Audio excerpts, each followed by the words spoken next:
answered this, but there is a follow-up question. I'm going to go to that now. It's from Rebecca Ray. Okay, my question for you today is, without religion, where is the basis of our values? And in time, will we perhaps revert back to Darwin's idea of survival of the fittest?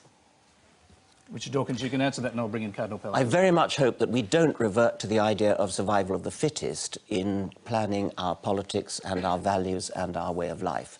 I've often said that I'm a passionate Darwinian when it comes to explaining why we exist. It's undoubtedly the reason why we're here and why all living things are here. But to live our lives in a Darwinian way, to make a society a Darwinian society, that would be a very unpleasant sort of society in which to live. It would be a sort of Thatcherite society.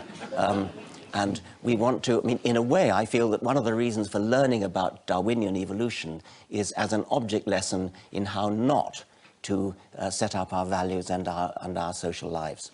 George Pell.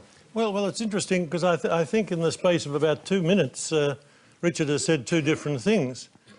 One of which is that science can't tell us why we're here, and then in the next minute, trying to say that it does. No, I said it can tell us why we're here. It can't.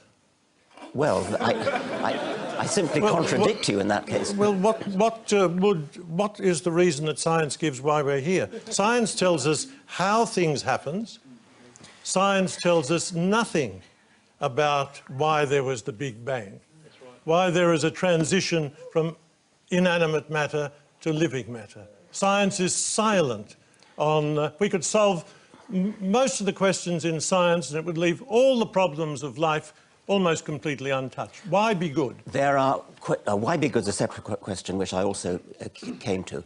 Why we exist, you're playing with the word why there. Science is working on the problem of the antecedent factors that lead to our existence. Now, why in any further sense than that, why in the sense of purpose, is, in my opinion, not a meaningful question. You cannot ask a question like, why do mountains exist, as though mountains had some kind of purpose. What you can say is what are the causal factors that lead to the existence of mountains, and the same with life and the same with the universe. Now, science over the centuries has gradually pieced together answers to those questions. Why in that sense? It's true that there are still some gaps, but surely, Cardinal, you're not going to fall for the God of the gaps trap of saying that that religion is going to fill in those gaps which science has so far not yet answered. No, I'm not going to be diverted at all. I'm happy to come back to that. Okay. We will be coming back to it because I know there are questions that relate to some of the bigger issues you're talking about, but you can respond and then we'll move on to our next I hope I'll be allowed to. You certainly Thanks. will. It's part of being human to ask why we exist. Questioning distinguishes us from the animals. It's to ask why we're here. So, I repeat, and this is a commonplace in science, science has nothing to say about that. As whatever it might say about mountains, it can't say what is the purpose of human life. And it's not Maggie Thatcher who was in the epitome or the personification of social Darwinism. It's Hitler and Stalin. Because it's the struggle for survival.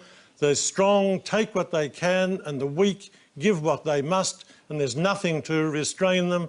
And we've seen that in the two great atheist movements of the last century. No, that's ridiculous. That is ridiculous. Nice unbiased audience you've assembled here, by the way. Right, let's clearly distinguish two things here. First, atheism had nothing to do with Hitler or Stalin.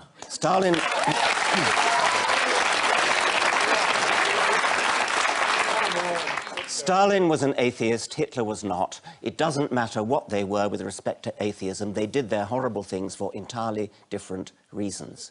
Now, you are right when you say that aspects of what Hitler tried to do could be regarded as arising out of Darwinian natural selection. That's exactly why I said that I despise Darwinian natural selection as a motto for how we should live. I tried to say we should not live by Darwinian principles, but Darwinian principles explain how we got here and why we exist in the scientific sense.